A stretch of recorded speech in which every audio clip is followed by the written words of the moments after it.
found in Canto 7, Chapter 9. The whole section about Prahlada Maharaj starts in Chapter 5, and then it goes through Chapter 10. So it's a big section. And the prayers are especially nice. And we ended last time discussing just the beginning part of Prahlad speaking what's the message of Srimad Bhagavatam, which is the message of Lord Chaitanya, which is Achintya Bheda Bheda Tattva. So some of you know some of this terminology. Sambandha means sambandha. It's a Sanskrit word. Relationship. The relationship of all things with the source of emanation. Sambandha. There are three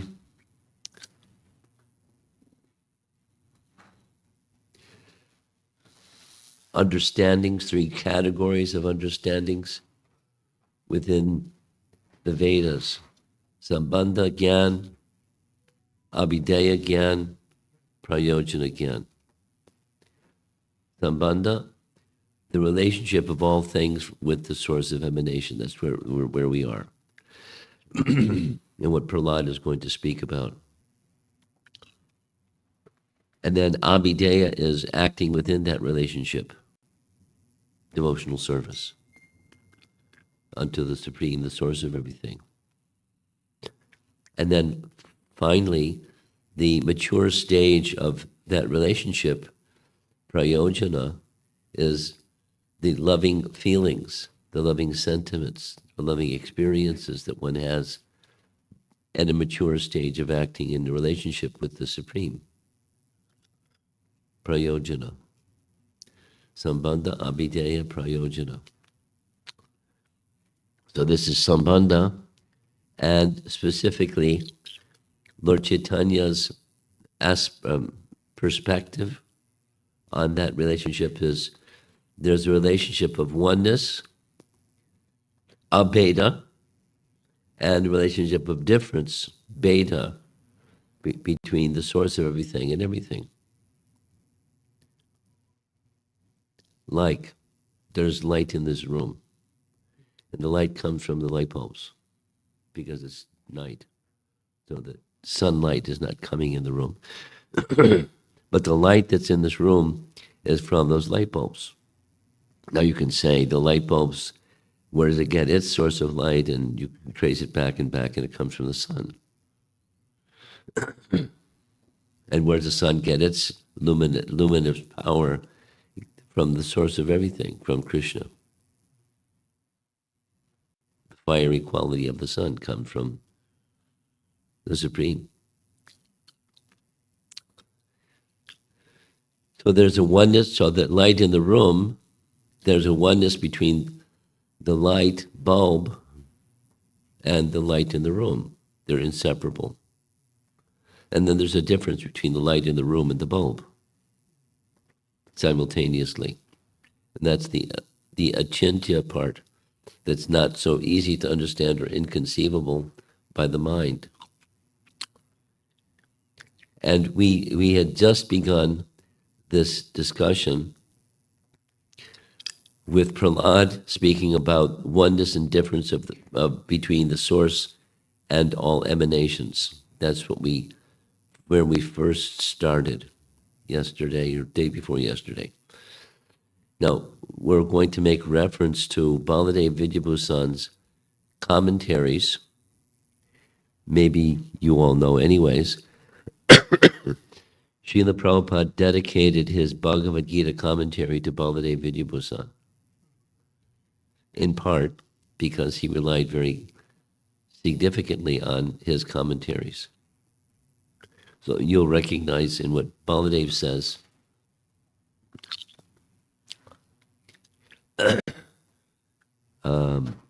some things that Prabhupada also says, but it's starting with Bhagavad Gita to get to these two verses from Srimad Bhagavatam, Canto 7, Chapter 9.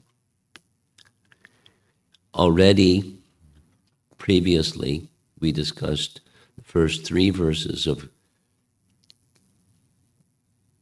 Bhagavad Gita, Chapter 9, verses 1 and 2 and 3. So here's verse 4 through 10. And according to Baladev, at the same time, all beings are in me, all beings are not resting in me. This is a paradox, or a apparent contradiction. And it's because it's coming from the greatest source, from Krishna, who is the knower of all things. It's not wrong, it's just how to understand that which is right, how to properly, as it is, understand that which is right. Baladev makes this statement: the beta feature, that is, the difference feature, nourishes our reverential regard for the Supreme, because we come from the Supreme, and that comes from the Supreme, and that comes from the Supreme, and the Supreme is very great because He is the source of everything, and therefore that invokes or awakens a mode of service. Let me serve the Supreme. He's the source of everything, naturally. And then the Abheda nourishes the intimacy, the non-difference, this oneness assists in having a closer, loving relationship with the Supreme, with the Source.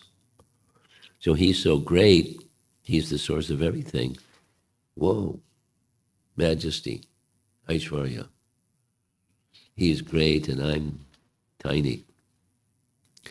But then the Abheda, yet at the same time, there's an intimacy, a close, loving relationship because of the non-difference. And this intimacy of love, that is the goal of the prayojana goal of all of our relationships with Krishna. This is Chinta Bheda Bheda Tattva philosophy, establishes the very natural intimacy, the ground for that intimacy of love, having both oneness and difference. So he's to be served, and at the same time there's an intimacy with him because there's a oneness with him. So verses 4 through 10 of chapter 9 Bhagavad Gita, again, Baladeva is identifying this as his depiction by Krishna of his Aishvarya Gyan, or Aishvarya, and it simultaneously stimulates reverence, or the dasya mood, and a desire to serve him in an intimate way. And of course, this works to work for those who have faith. So here's verse number 4. We're all familiar? We can say the verse together. Maya tatam idam sarvam jagat avyakta murtina matstani sarva bhutani nachaham te shavastita. So the avyakta murti, the unmanifest form, by me, in my unmanifest form, this entire universe is pervaded. So what's his unmanifest form? It might be Brahman, but that's not form. It might be Paramatma, that's form. So he, in his Paramatma feature, pervades everything.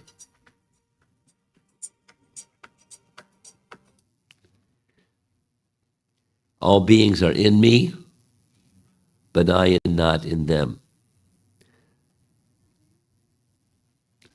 Now that could be his energy. All beings are within his energy and thus within him. but I am not in them. So he Krishna is free to speak in different voices. He's Bhagavan, so he can speak in the personal feature. But his expansion, or one of his expansions, is Paramatma. So I am situated in the heart of every living being. That's Bhagavan is saying, I am situated. But it's his Paramatma feature that's within the heart of every living being. So all beings are in me, but I am not in them. Behold my mystic opulence of Yaktamurti. Here's Baladev's commentary. I pervade this whole universe by my form, which is invisible to material eyes, and simultaneously all entities are within me, but I am not in them. Now he, Baladev, gives this comparison or analogy to the sun and sunshine. The shine of the sun is all pervasive throughout the whole universe. All pervasive sunshine. So there's the sun and the all pervasive sunshine, both in above the clouds and below the clouds and so forth. A similar statement is made in Chaitanya Charitamrita, discussing this verse. Therefore, this is Prabhupada's purport, therefore material senses cannot appreciate Krishna's holy name, form, qualities, and pastimes when a conditioned soul is awakened to Krishna consciousness and renders service by using his tongue to chant the Lord's holy name and taste the remnants of the Lord's food, and one gradually comes to understand who Krishna really is. So the unknown, that which is invisible to the material eyes, can become known by a different medium, not a material medium, but by the medium or the medium of the mind, but by the medium of bhakti. So it's not just senses, because senses can, for example, make some other sound vibrations or taste other tastes, but it doesn't bring about a spiritualization of Krishna. However, the process of bhakti is purifying, because bhakti is an extension directly. Bhakti Shakti is an extension directly from Krishna. So it purifies the soul. Again, Prabhupada's example. Just as those who are greedy see everything as a source of money-making, the most perfect devotee sees Lord Krishna everywhere. So the worshipable object for a materialist is money, because money is honey. Money gets stuff. Get money. Somehow get money. And so anything that they look at is, its value or its their interest in that object is how it can help them assist in material progress, material advancement, or money making. And similarly, because a devotee, by training and by the inherent nature of the soul, has an interest in the object Krishna. So it's a different pursuit, different focus. Behold my mystic opulence. Here comes number 5, text 5. No, say the verse. Na chamatstani bhutani pashyame yogam aishvaryam bhuta brinda cha bhutasto mama bhuta bhutabhana. So there's the yogam aishvaryam again, same phrase. And yet everything that is created does not rest in me. Behold my mystic opulence, one more time. Although I am the maintainer of all living entities, and although I am everywhere, I am not part of this cosmic manifestation. So the cosmic manifestation is from him, but he's not part of the cosmic manifestation. For myself is the very source of creation. So the nice image, this is Krishna in the spiritual realm. And down below Krishna in the spiritual realm, there's Mahavishnu reclining on the causal ocean, and universes are coming, and so forth and so on. But he's the very source of creation, and he may, and he does, enter from time to time, but he never leaves the spiritual realm. So this is commentary. When we hear that everything is resting upon Krishna, we should not imagine him to be something like Atlas of the Greek mythology, holding the globe on his shoulders and looking very tired. Krishna is aloof from this material creation. Simply by his supreme will, everything is carried out perfectly by his inconceivable energy. So the Icha Shakti, the willing potency of Krishna, results in his Shaktis doing his bidding or his will. He doesn't have to lift a pinky. I mean, he does. He lifts Govardhan Hill. But he doesn't have to lift, he could just, tell the hill, please rise. Or he doesn't even have to tell the hill to please rise. He could just will it, and the hill will rise.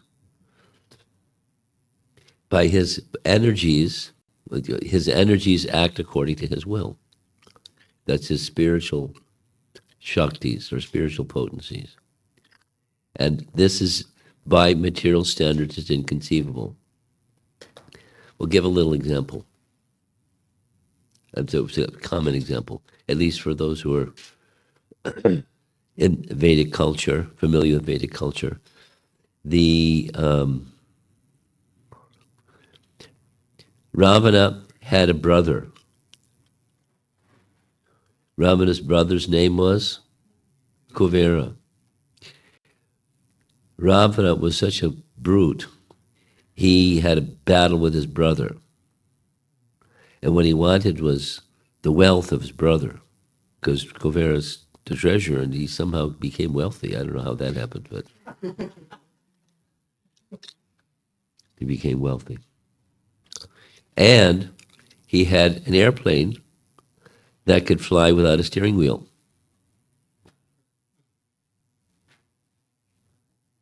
And, it's like, it's not the same, but, at least modern technology is coming up with automobiles that you don't need a driver. But there has to program something into that automobile, because otherwise it's going to sit and rot. But so the driver indicates by this message that system to go here from point A to point B. So the Pushpaka Vimana of Kuvera became the Pushpaka Vimana of Ravana, and eventually was returned to Ramachandra, so he bring everybody back to Ayodhya. And it has this capacity, could become really big. It's expandable Vimana that just moved by the mind.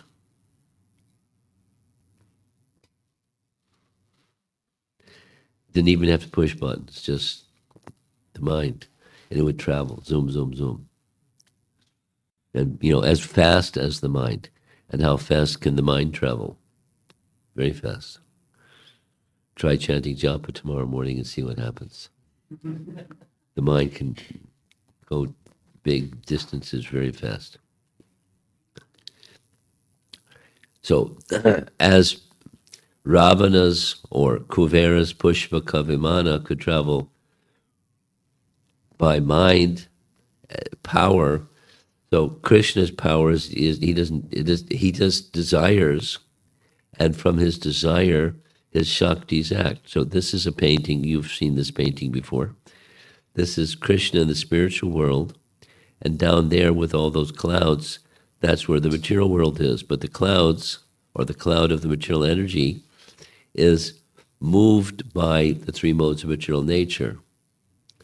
And people, those two guys down at the bottom, one guy is the supervisor, the other guy is the laborer, and they're both thinking, I'm the supervisor, I'm the laborer. But both of them are being controlled by the modes of nature. Both. In fact, there isn't a living entity that isn't controlled by the modes of material nature, unless those living entities become free from material existence altogether. Moksha, or Bhuktir hitvanyata rupam svarupena vyavastiti. They become situated in their spiritual identity. Such persons, Krishna and his associates in the spiritual world, there's no modes of nature. There's no control of the material energies under the direction of Krishna, but it's controlled by the internal energy of Krishna, by his internal potency. So all the affairs, either in this realm or that realm, were controlled. And there's one controller. There's not multiple controllers. But the controller in the higher realm is the control of love.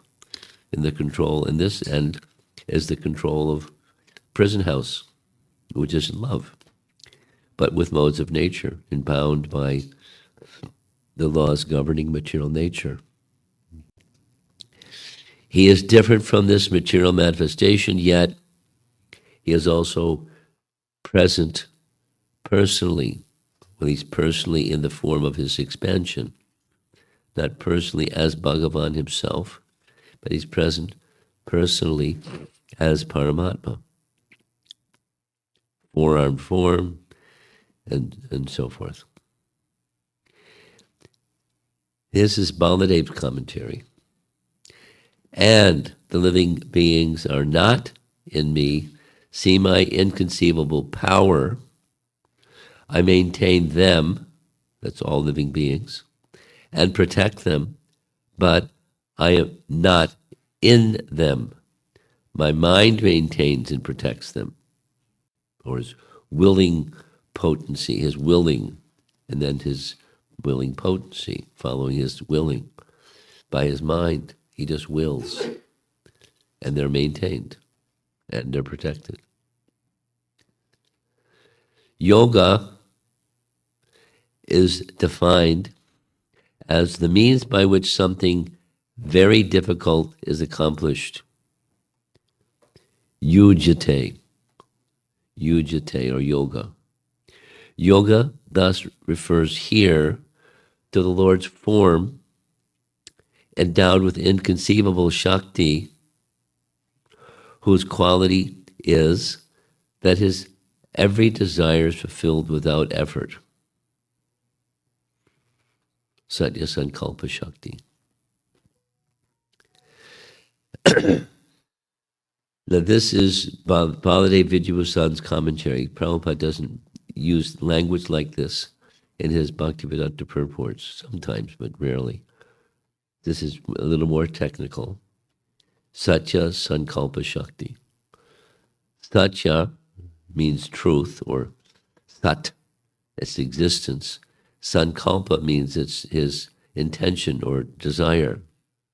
And his Shaktis, or his potencies, are such that he just has a desire X or Y or Z, and voila, it's X or Y or Z. Just like that. Immediately. I maintain and protect all beings. Bhuta, Brit. Prabhupada named one of his disciples Bhuta Brit. He's living in Gitanagari. He's a nice devotee, Bhuta Brit.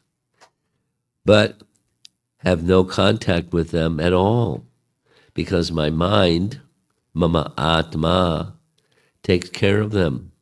Bhuta Bhavana.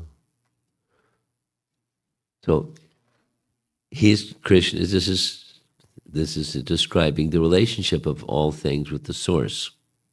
That's our sun, at the topic, the first part of the topic. The abheda, the non-difference feature is Krishna extends his energies, and his energies are non-different than him, and so they move according to his indication. They are connected to him, they're from him and connected to him, and move according to his indication. His purpose is to protect, but sometimes there's punishment, and then punishment is also a type of protection. Supposing there's a criminal, and so, this is where there's a justice in the state, but when a person that violates the law, and they put themselves or others in harm's way, then they're retained or they're detained. They're restricted. Their freedom is restricted. So someone that is like that, they don't like their freedom restricted. They want to have freedom, but they're restricted, and put in jail or solitary confinement or whatever happens.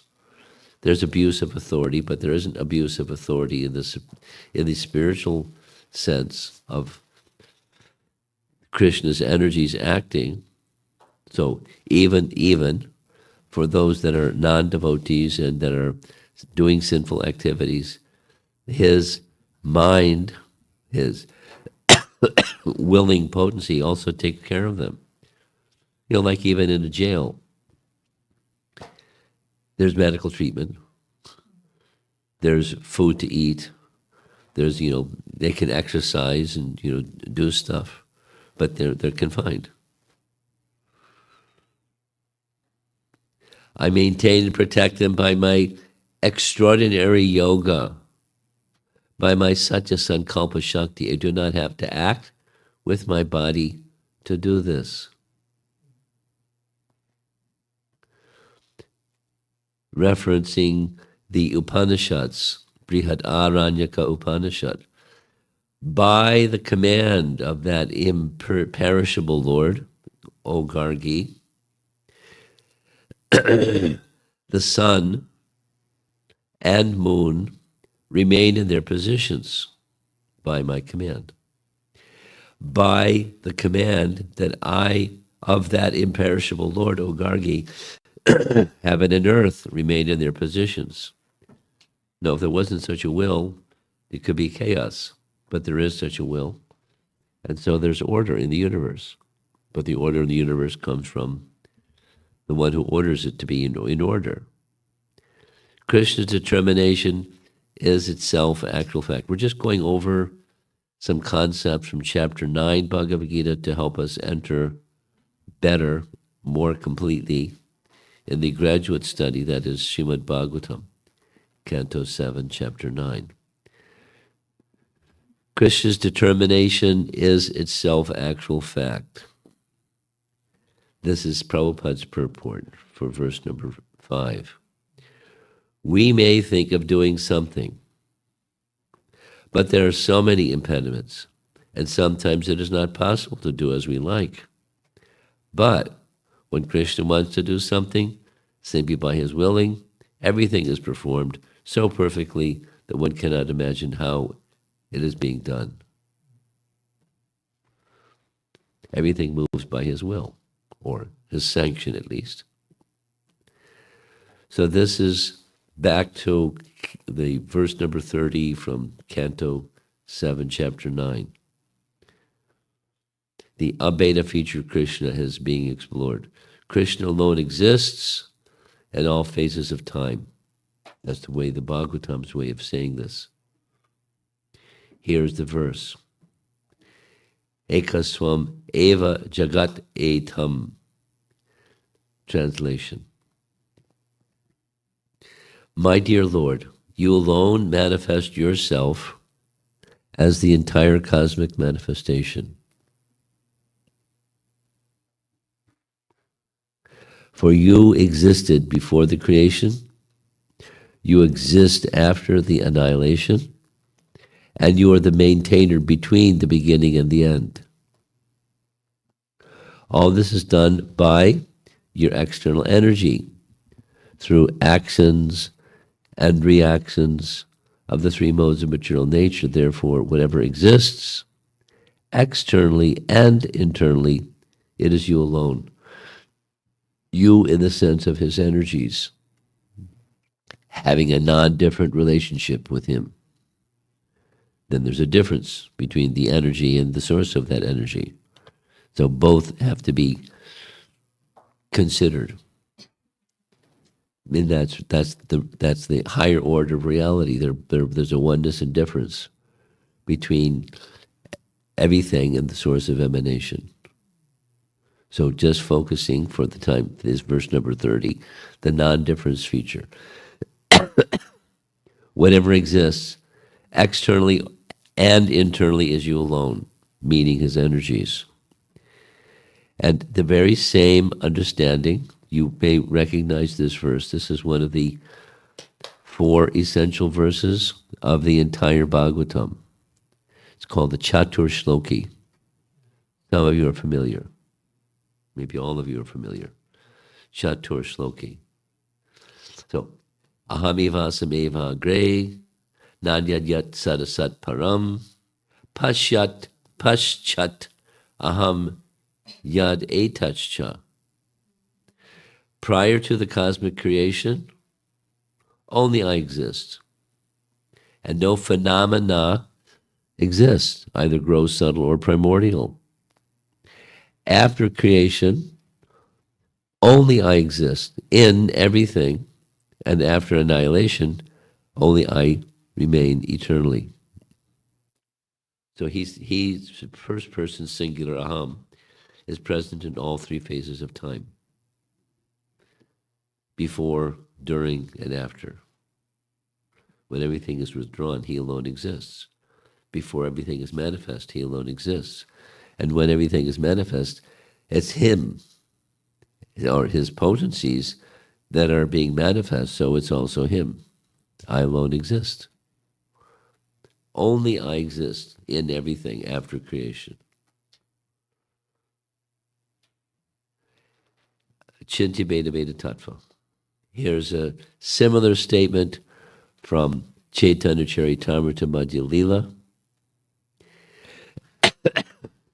Although very ferocious, the lioness is very kind to her cubs.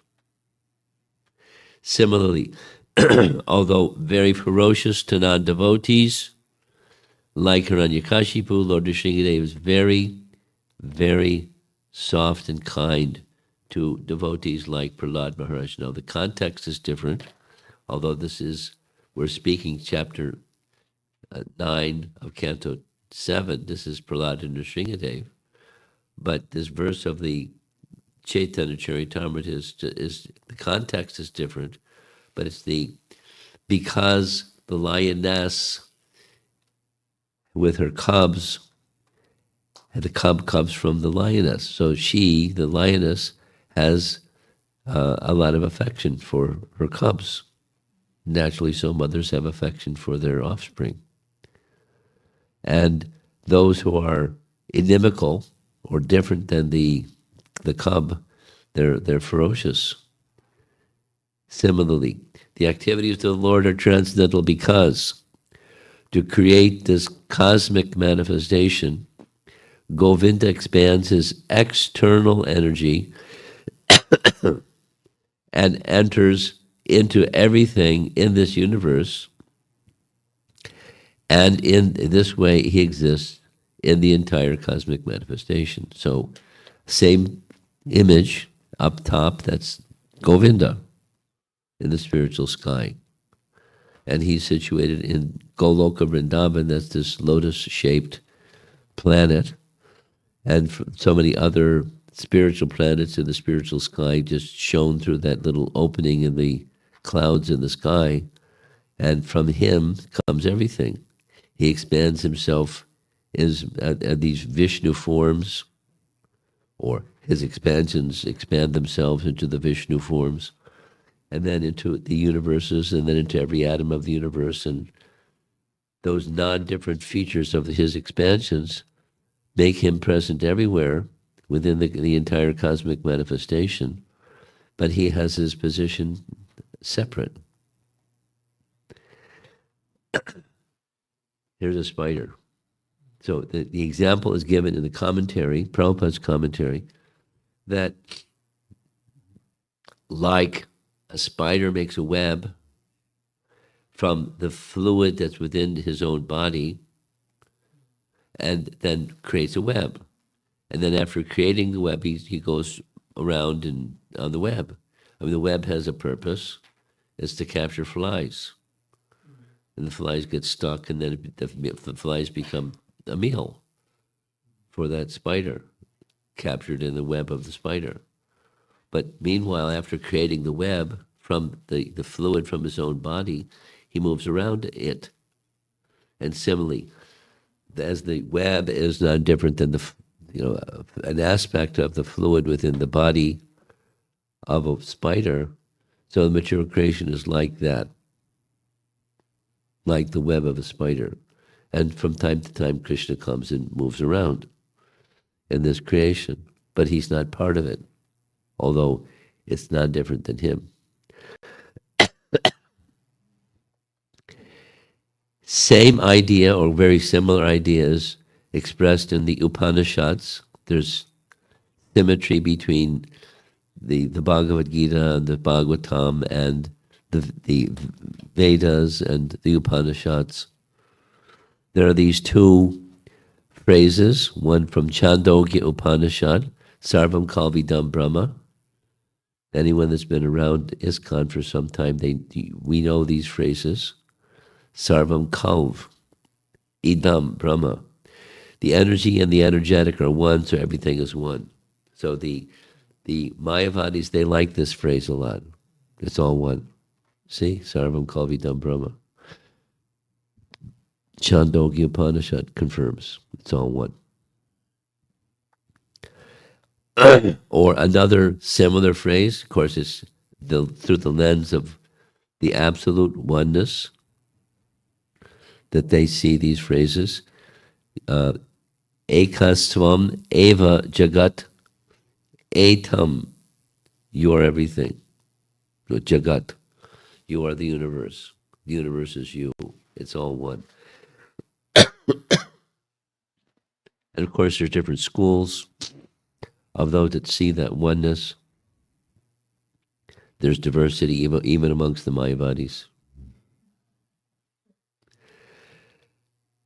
But this is the original design that Prabhupada had some artist make in India for the publication of the first canto, depicting down in the lower right the material portion, material sky, and the rest of it is the spiritual sky with Vaikuntha planets, with names of Vishnu beneath each one of the Vaikuntha planets, and then Krishna Loka. And notice carefully, in Krishna Loka, there in the one corner of Krishna Loka, there's Lord Chaitanya dancing with his associates. And it's right within Sri Brahma Samhita, called Svetadvip. Svetadvip is a portion of Goloka, where Lord Chaitanya exists in his eternal feature, along with his devotees, engaging in his transcendental pastimes. And then different features existing within Goloka Vrindavan. Now here comes Prabhupada's commentary. None of one's material qualifications, high family, being rich, aristocratic, very beautiful, will engage one in devotional service. With devotion, one should feel, this is the Aishvarya, God is great, I am very small, therefore my duty is to offer my prayers to the Lord. Only on this basis can one understand and render service to the Lord. So here's some rendering of service. This is the Gundicha Marjana, but any other form of service is a service to the Lord. He's the Lord, we're the servant, and we're meant for his service. So that's what we do. We do what we're meant for.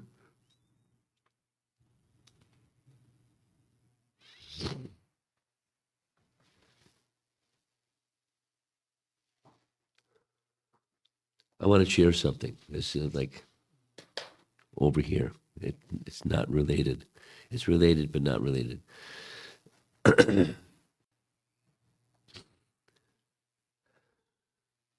One of the topics that I've been presenting on Monday mornings. Pretty soon we're going to have shift back to standard time. This is daylight savings time, so we lose an hour.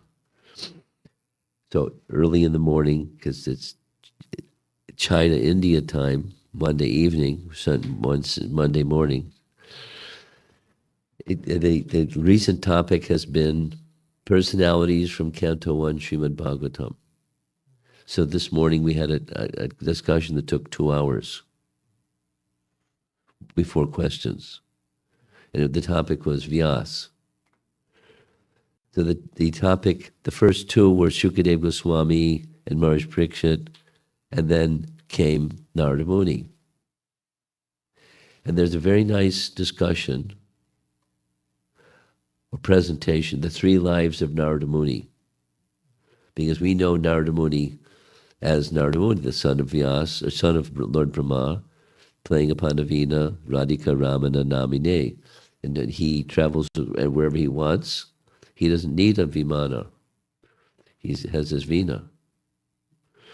And he travels anywhere just by the sound of the veena.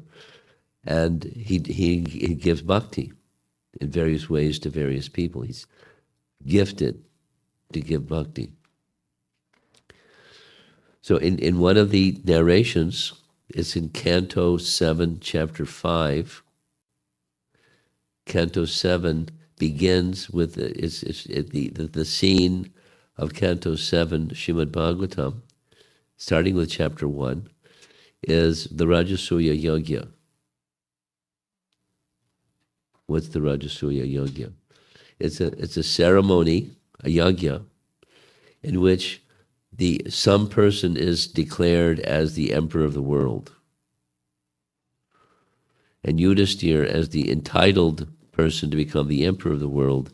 And after the building of Indraprastha, he decides with his advisors to perform the Rajasuya Yajna.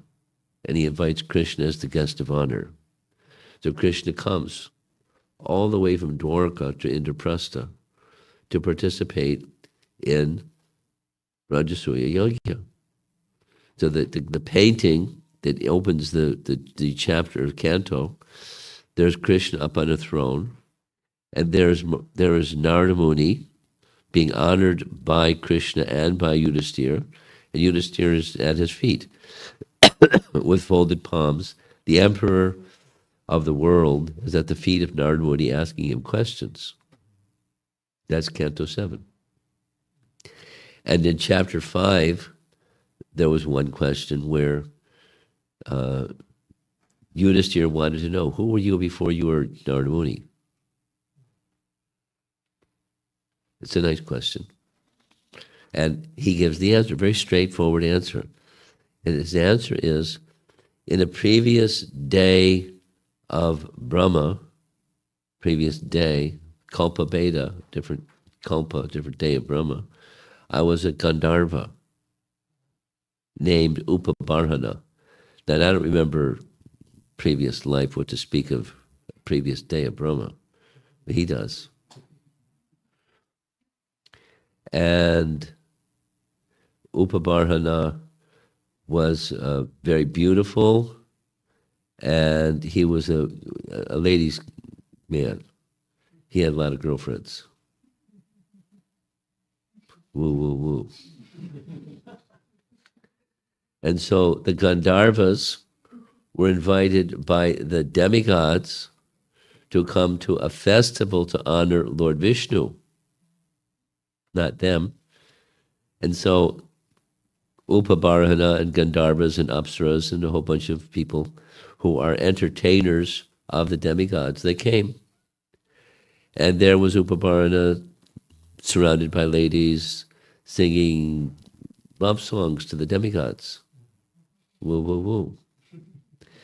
And the Prajapatis heard and saw, so they cursed him.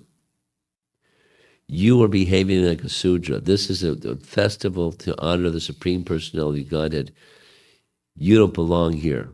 You immediately, you should leave this realm and become a Shudra. And poof, he became a Sudra, just like that.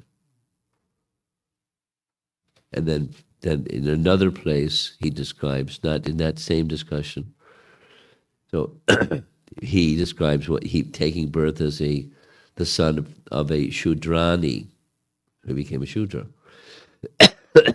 And he got the association of the Bhaktivedantas, etc., etc., etc., and lived his life as a young boy without because mother died from a snake bite and so on. So there was a reason for narrating this is there was a little discussion during class and then after class, and then some further discussion after that discussion. When was this? Because the phrase that Prabhupada uses was Mahakalpa. And in Canto 2, Chapter 10, towards the end of Canto 2, Chapter 10, which is towards the end of the second canto, Prabhupada writes in a purport, there are that this term kalpa has three different meanings: Mahakalpa, Vikalpa, and Kalpa. And the Mahakalpa means the duration of Brahma's life. Kalpa means Brahma's day. And I forget what Vikalpa is, some meaning, somewhere in between those two.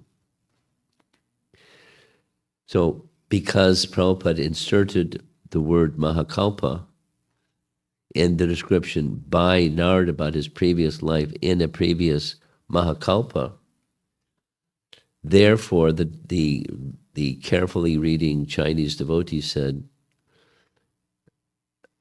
this was a different lifetime of Brahma, not just a different day of Brahma, because it's Mahakalpa. You with me? So I checked with one devotee, I won't mention names, I checked with one devotee, and they said, well, my understanding has always been it's a different life of Brahma. I said, gosh, he's got a really good memory.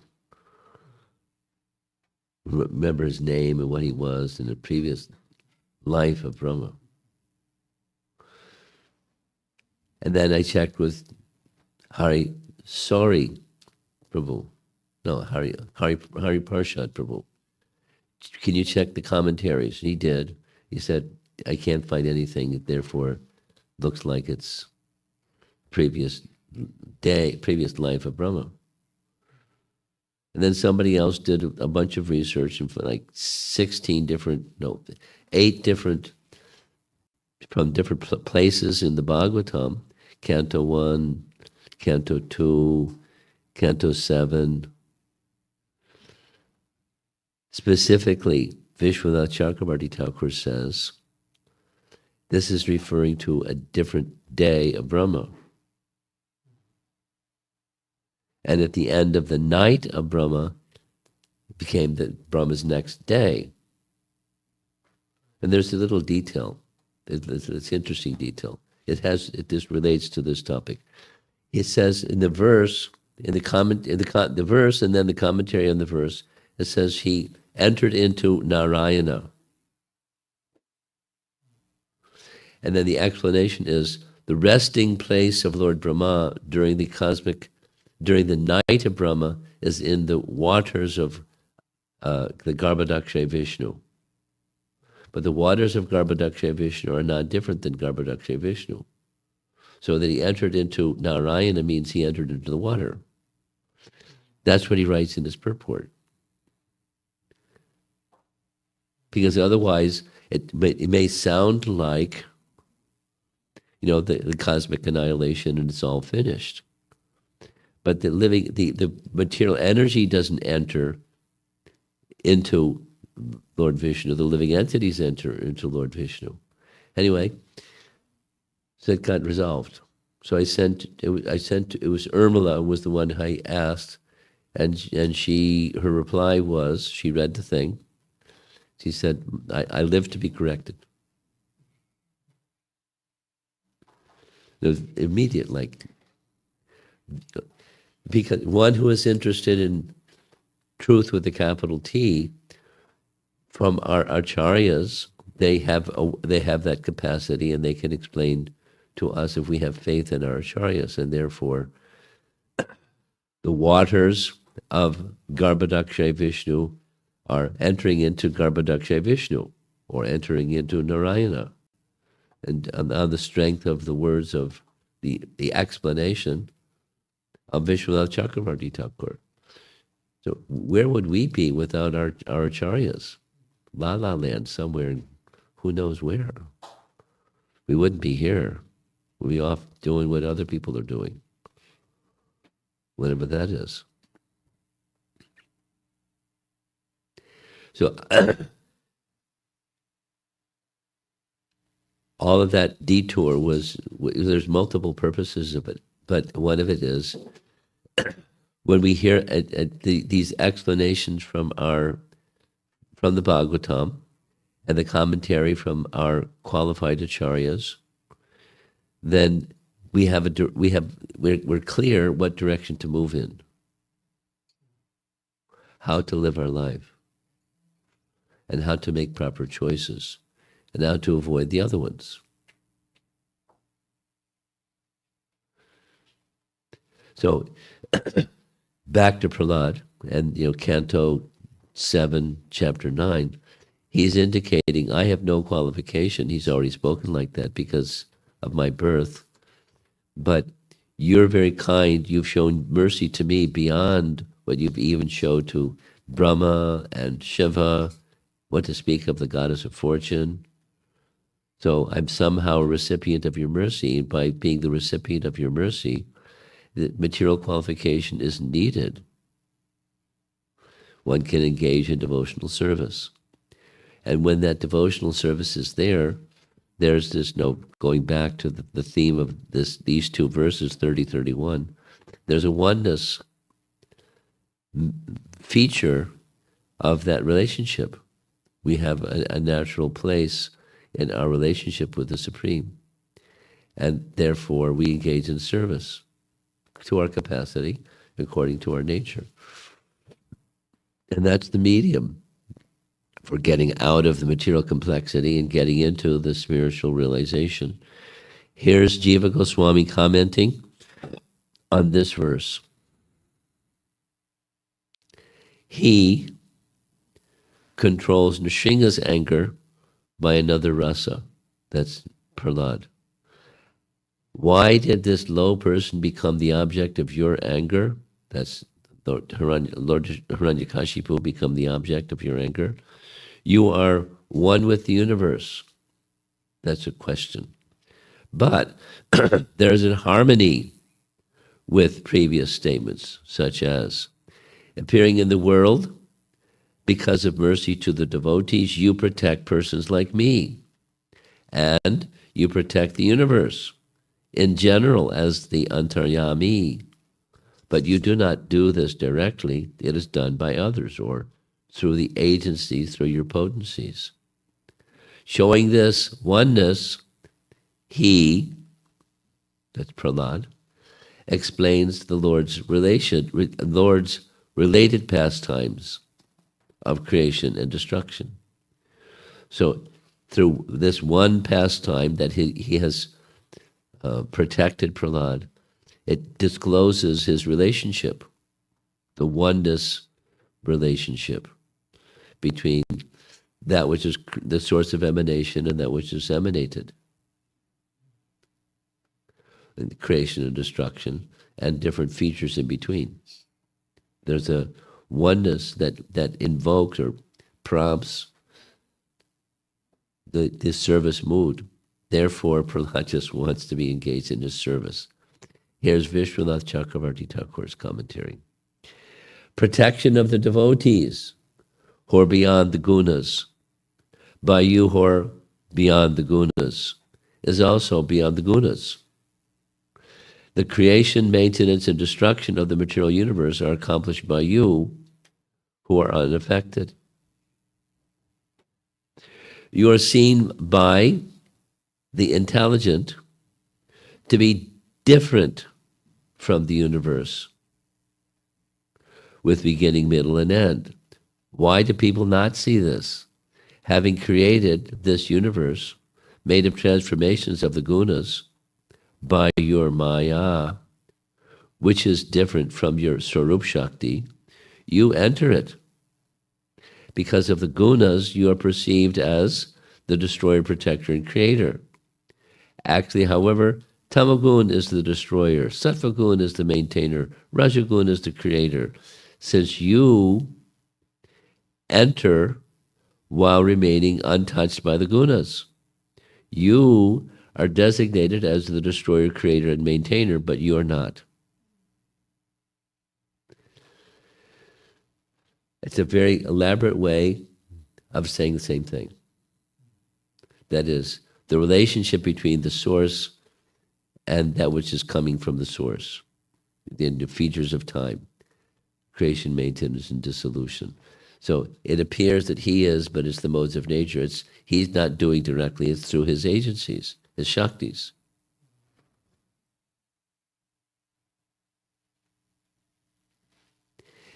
And he's dancing. He's not doing. When he comes and performs pastimes, like here, this is Lord Nrsingadev appearing, it appears he killed Hiranyakashipu. And one might say he killed Hiranyakashipu. He removed that demon from the, for the universe. So he couldn't act that way anymore. And he protected Prahlad. And he showed his prowess to the demigods. He showed his anger to the demigods. So it was a transcendental anger, not the ordinary kind of anger. Not at all the ordinary kind of anger. Not the ordinary kind of power. Not the ordinary kind of doing anything. The universe is you, since you are its cause. Interesting. So we're going to have one more verse, and then we're going to end and see if there's discussion. So these two verses, 30, 31, they go together, indicating everything is one with the Supreme, yet everything is separate from the Lord. This is the understanding of oneness and difference. So Krishna remains aloof. That's the difference from the entire cosmic manifestation. There's several examples. The comparison between a seed and a tree, or the cause and the effect. The example of the tree and the tree on fire. We'll hear coming up. Phases of time are under the control of the Supreme Lord, thus different from him. Now these are philosophical concepts, but to understand sambandha, or the relationship between the source and that which is emanated, put your philosopher cap on. It requires some transcendental thoughts. Here's verse 31, and here's the translation. My dear Lord, O Supreme Personality of Godhead, the entire cosmic creation is caused by you. And the cosmic manifestation is an effect of your energy. Although the entire cosmos is but you alone, you keep yourself aloof from it. The conception of mine and yours is certainly a type of illusion or maya, because everything is an emanation from you and is therefore not different from you. Indeed, the cosmic manifestation is not different from you. and the annihilation is also caused by you. So this sounds like the concept of oneness, not specifically that of difference. So now comes some commentary. The relationship between your lordship and the cosmos is illustrated by the example of the seed and the tree, or the subtle cause and the gross manifestation. So trees come from seeds, generally. Sometimes they come from other things. Seeds, when they mature, they become a tree. Fantastic trees of different colors and different flowers and different seasons, and trees are nice. They arise from seeds. So the subtle cause and the gross effect. Everything exists in time, and the three phases of time, past, present, future, they're one. Every day, the time factor is experienced as morning, noon, and evening, and everything taken together is one. Everything, Prabhupada's writing, everything passes through time's phases of past, present, and future, yet the Lord is always the same. He is Nitya Shashvata, eternal and permanent. So the past, present, and future changes things. Time changes things. And he's unchanging.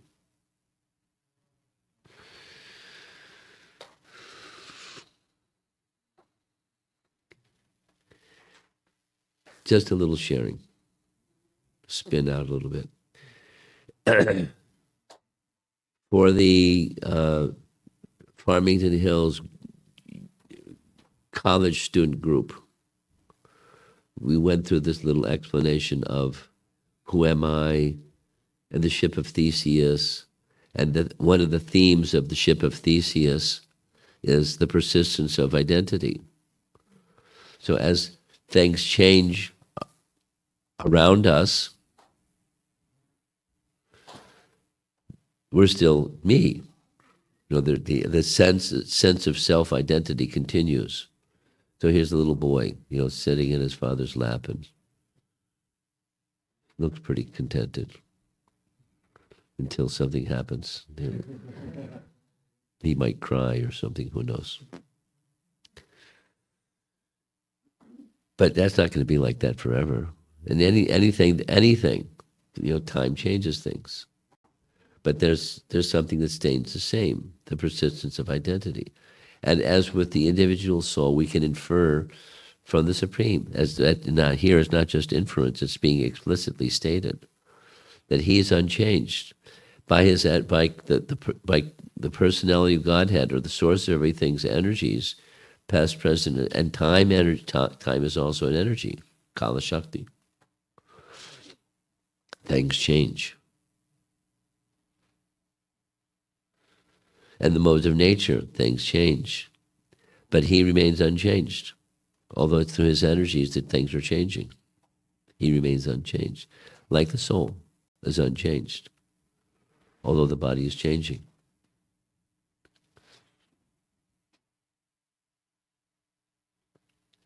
So Prahlad's prayers and our commentaries are helping us understand the sambandha of the source. He's unchanging through phases of time and the modes of nature. Keshavatuya Jagat Vichitra. My dear Lord, your creation is full of varieties. This is Baladev Vidyabhusan's commentary. There is no difference between one thing and another. Yet, in varieties, there are differences. In this regard, Madhvacharya gives an example concerning a tree, looks like a Christmas tree up there on top, and a tree on fire. Both trees are the same, but they look different because of the time factor. Looks like someone's burning the Christmas tree right in their living room or something. The time factor is under the control of the Supreme Lord, and therefore the Supreme Lord is different from time. It's a philosophical subtlety, but it's important. It's just like we're not the mind. We have minds, and we have feelings and emotions within the mind. But those feelings and emotions, as well as the mind itself, is not me. We're the observer. So it's another yoga, the system of Sankhya Yoga, to distinguish between one thing and another thing.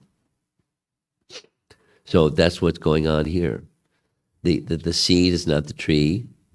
Time transforms the seed into a tree, perhaps. And the Madhvacharya's a tree, then a tree that's on fire.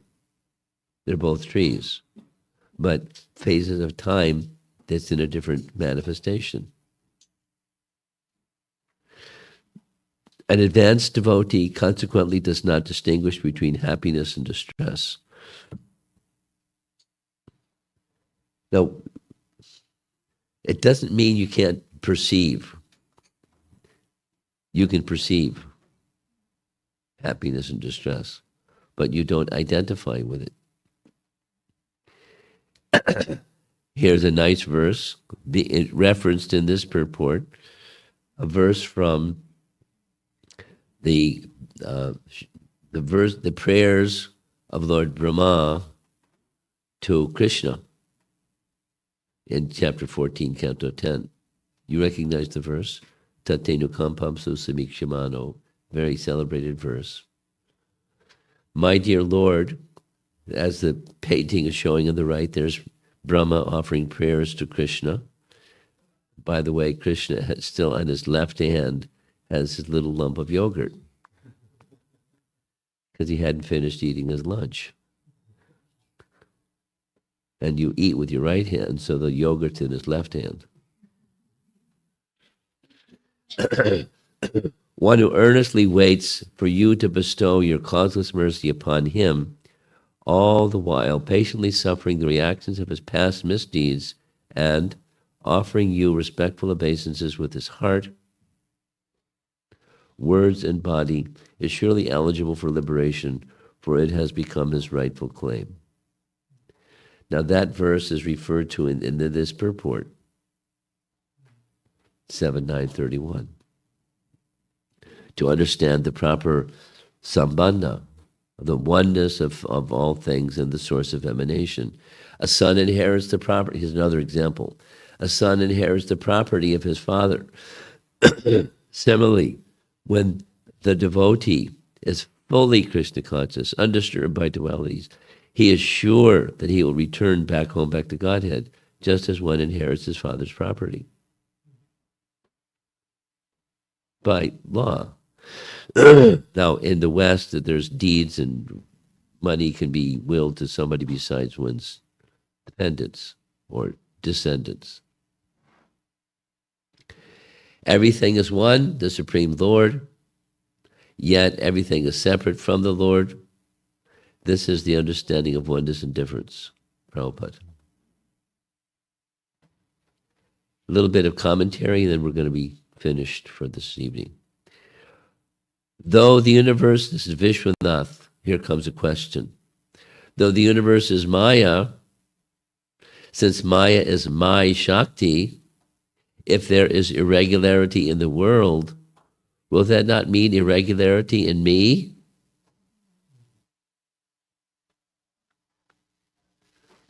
Reply. It is true that you are the effect and the cause of the universe, since you are the cause of Pradhan. The universe is not different from you, but you are different since you do not have beginning and end. Universes do. The conception that this is my friend and this is my enemy is ignorance, made of the jiva's ignorance. This is false. Having shown that the cause is not different from the effect, an example is given to defeat the idea that the Lord has defects, if the universe has defects. That from which creation and manifestation take place, that in which destruction and maintenance take place, is like the seed of a tree. The seed is the cause, and the tree is the effect. Vasu refers to the sense object, and kala refers to the earth, since the normal color of the earth is black, or kala.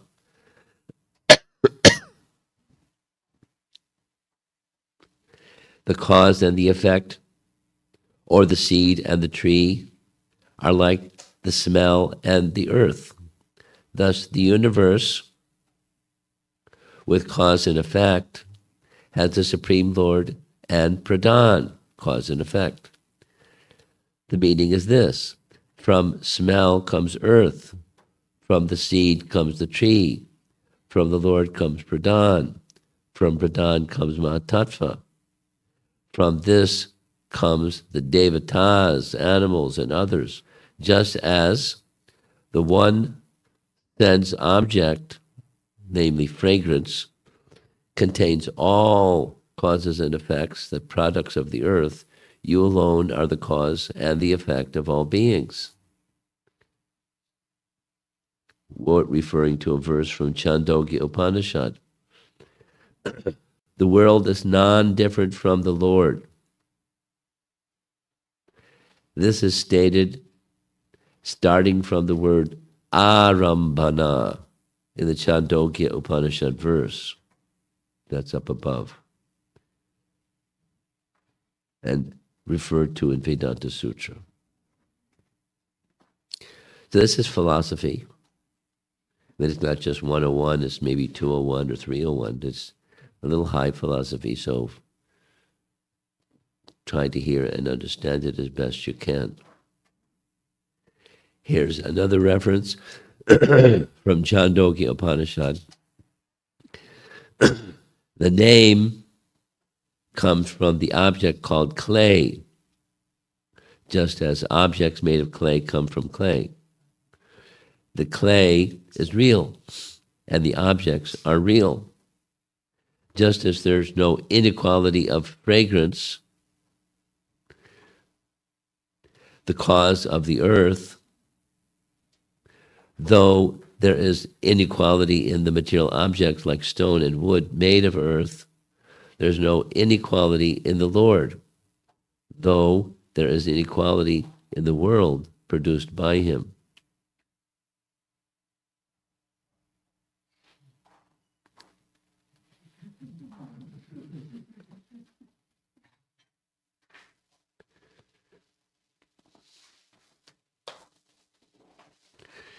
There's two more verses, which we don't have time for, but this little section is the oneness and difference, Achinta Bheda Bheda Tattva. We started with reference from Bhagavad Gita chapter 9, where the same is discussed, particularly by Baladev Vidyabhusan and Prabhupada's purports. But the oneness and difference is an important concept, a lens through which one can look at anything. And that's how the Supreme Lord acts. He has a relationship with all things because he's the source of all things. But if there's a defect in that which comes from the source of all things, it doesn't mean there's a defect in him.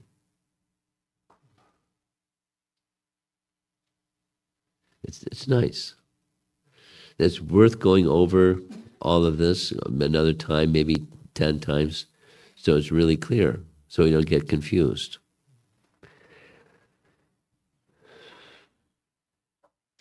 Have you had the experience that people have a problem, and when they come to you with their problem, you can see some things that they can't see, and you provide a solution to the problem, and they still have the problem? They can't see the problem beyond their emotion. what to speak of the cause of the emotion or the cause of the problem. That the problem, the cause is the mind, it's not the circumstance.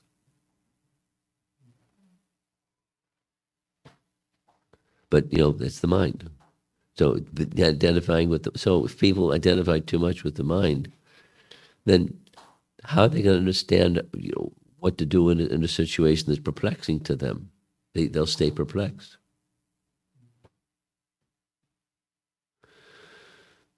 And the world is like that, the world in which we find ourselves. So what are we to do? That's a good question. Purity is the force, and become pure. And through purity and the kinds of qualities that come with one who is pure, like compassion and wishing to give bhakti to others, to the capacity that you have bhakti, you can give bhakti to others. To some degree, some light can go in that place of darkness that the person is sharing with you. I'm sure we all experience it. You can imagine how much, troubled people come. You're a sannyasi. You're supposed to be able to touch them the head with a magic wand, and the problem goes away. It's not quite like that. There's principles, and understanding principles and acting on principle is the path that, it takes some labor, some work, some effort to go down the path of understanding who we are, and so forth and so on. So this is a fantastic section. Prahlad is a young boy, but he's in the midst of this very unwholesome atmosphere. Teachers that are demons, the spiritual master of the teachers that are demons, and his father was a demon, and the kids are being trained up as little demons, and that's his association. Sound familiar? So what to do? How are we to navigate our way through that territory? And then besides the youngsters, the older generation people, and when people are the older generation people, or mature with this and that and the other, they can become more fixed in their ways. Prabhupada gives the example of a green bamboo and a dried bamboo. The green bamboo can bend, the dried bamboo will break. So take your pick. And it's not easy, because we're conditioned souls, and there's a lot of conditioning in this life and previous lives and so many other things like that.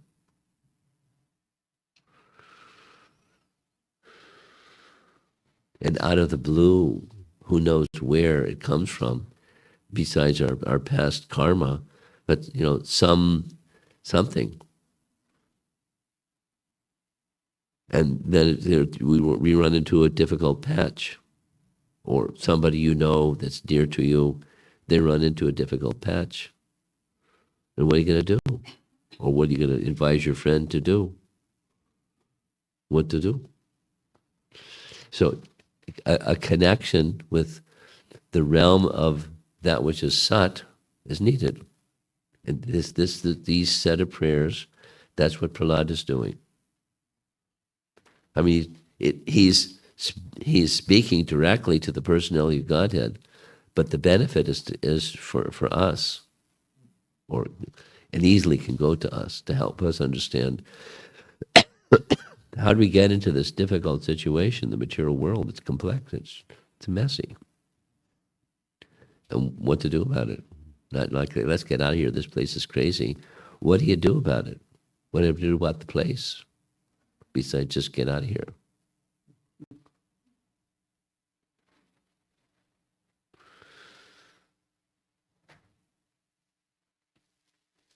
Okay, so let's see if there's some discussion. Prahlada's a good coach.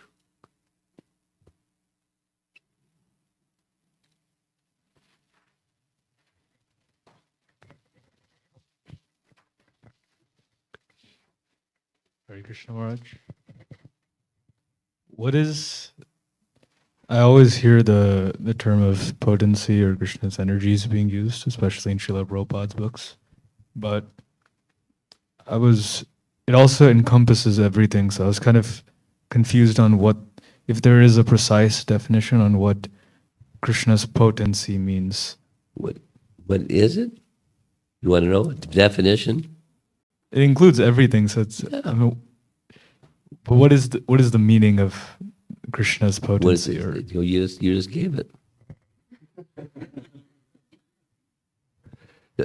He has different potencies. Come on. And they're his Swarup Shaktis, and there's different divisions of his Swarup Shaktis. And then there's his Maya Shakti, and then there's Tatastha Shakti. So there's these different categories and subdivisions of those categories. Do you want a comprehensive list of all those subdivisions? That's what it means.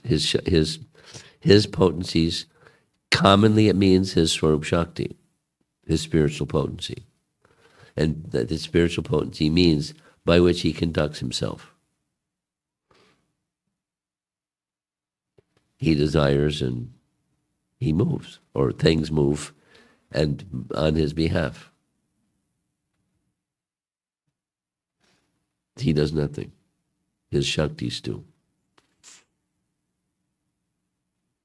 He has nothing to do, but he's not bored because he has loving concern for living entities, and so he places living entities in different situations according to their regard for him. But back to your question,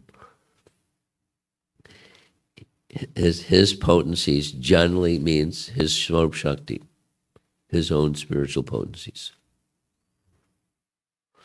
And then there's reflections of those potencies and divisions of those potencies and so on. I got into I'm not quite like you, but a little bit like you. What's the relationship between Yoga Maya and Leela Shakti? You got it? Because Yoga Maya, what does that mean? It's this potency through which Krishna acts. He does Leelas through the agency of his Yoga Maya potency. What's Leela Shakti? Leela Shakti is the sub-potency of Yoga Maya. That's how our acharyas describe it. They can be used interchangeably, but it's not just like, increase your vocabulary by being able to identify what does Krishna's potency really mean.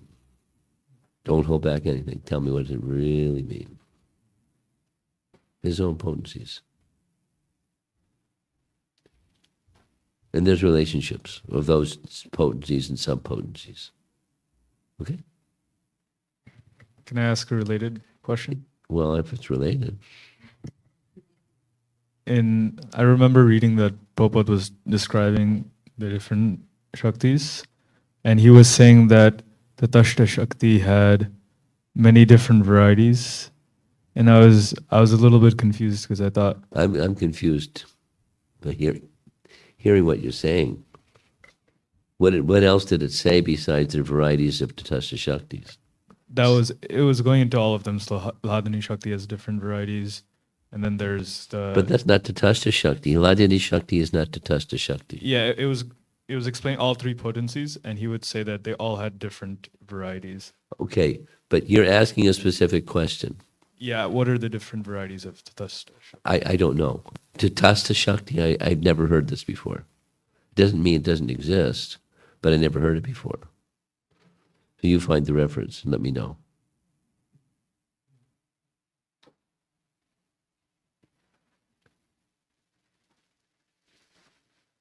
I mean, that's one of the reasons why I spun out in that story about, or that narration about Mahakalpa. or kalpa. It's just, when there's an interest to understand what was the previous, when did Upabarhana live? I mean, that's the question I asked Hari Parshad Prabhu. Could you examine the commentaries and see if it says anything about, was Upabarhana from a previous day of Brahma or previous life of Brahma? And what does the commentaries say? Because it's not clear from the verse. Anyway, so we need scriptural reference. That's our principal authority. So back to you, your question. You read somewhere something. Show the reference, please.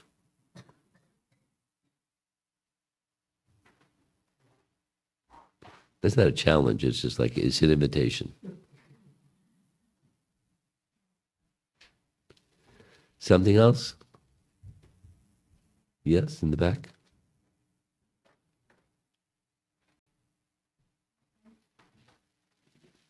Hare Krishna Maharaj, please accept my humble obeisances.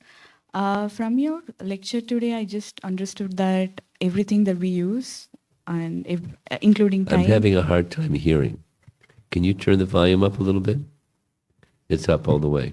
Okay, go try again. Can you hear me now better? Little. Okay, I'll be loud, sorry. Okay. So from your lecture today, I understood that everything that we use is Krishna's energy, including the time. So I was just wondering, with what mood or attitude are we to use all these energies that we have, like probably anything that we have, like the Service car mood. Service mood. And service mood means, what does the master want?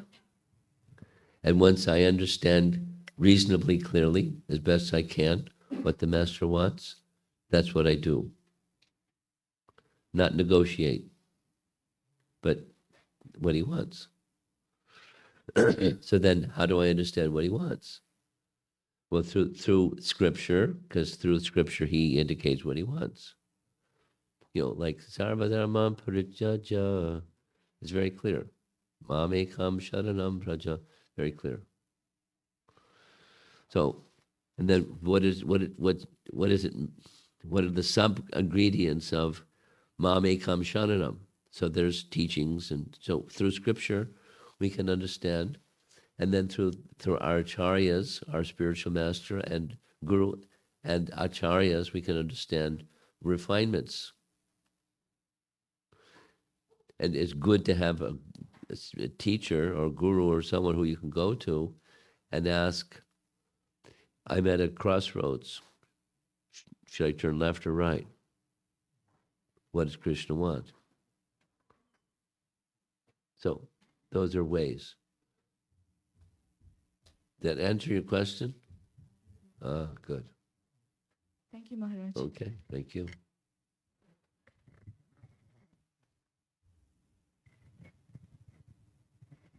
Hare Krishna Maharaj.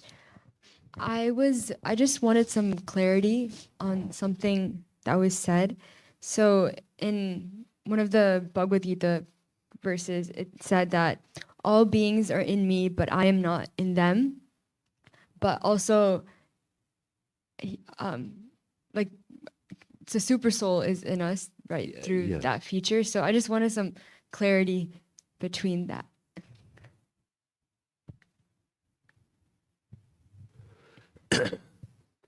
Krishna has one answer. There's different voices. One is Bhagavan, and the other is Paramatma. So Krishna can speak from the Bhagavan feature, or Krishna can speak from the Paramatma feature, and he can move dexterously back and forth between the two.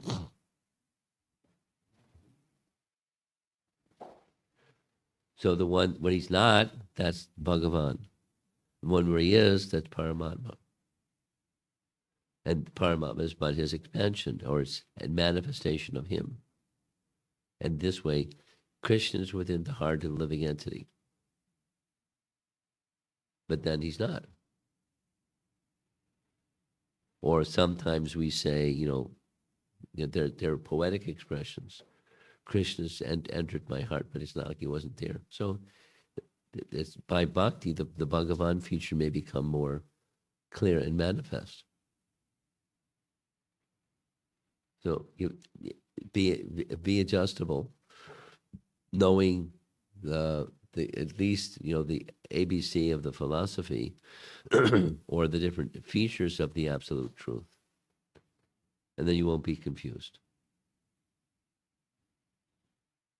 This is this and that's that, and there's a relationship between this and that.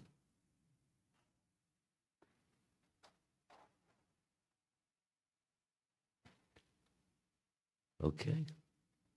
Anybody else?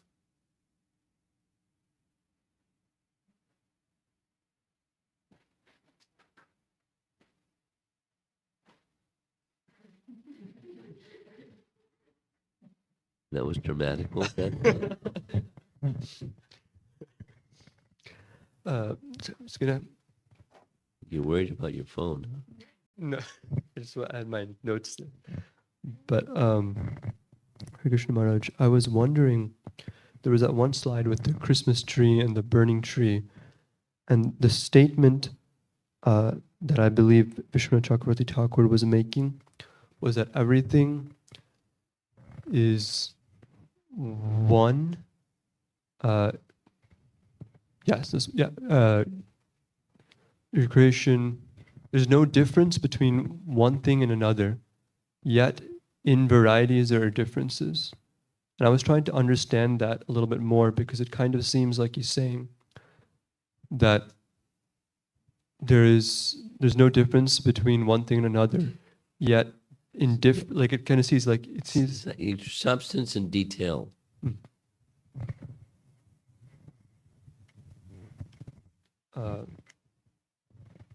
It seems like he's saying there's differences in differences, like if you substitute varieties for differences, because they're very much synonyms, it kind of seems like he's saying that in differences there are differences, and that's a little bit bewildering to me. That he's Well, it's not so difficult. I mean, it's subtle, but it's not so difficult.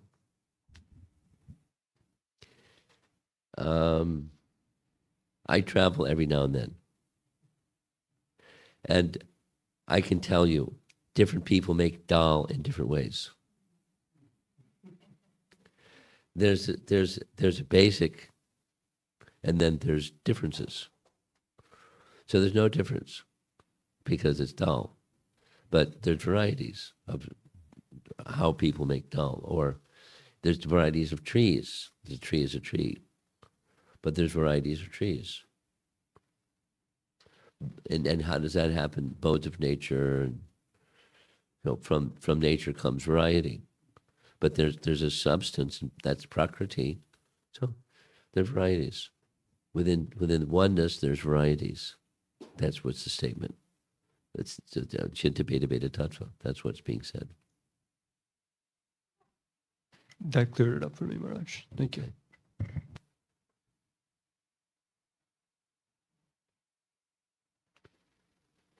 Because this whole section is emphasizing the oneness. So here comes this that kind of boomerang or something. My dear Lord, your creation is full of varieties. Balade Vijayamusan. So then, but there's oneness and difference. Okay. Anybody else? Okay. Well, my voice is still going. Let's see what happens tomorrow. Maybe it'll be gone. Srila Prabhupada ki. Thanks.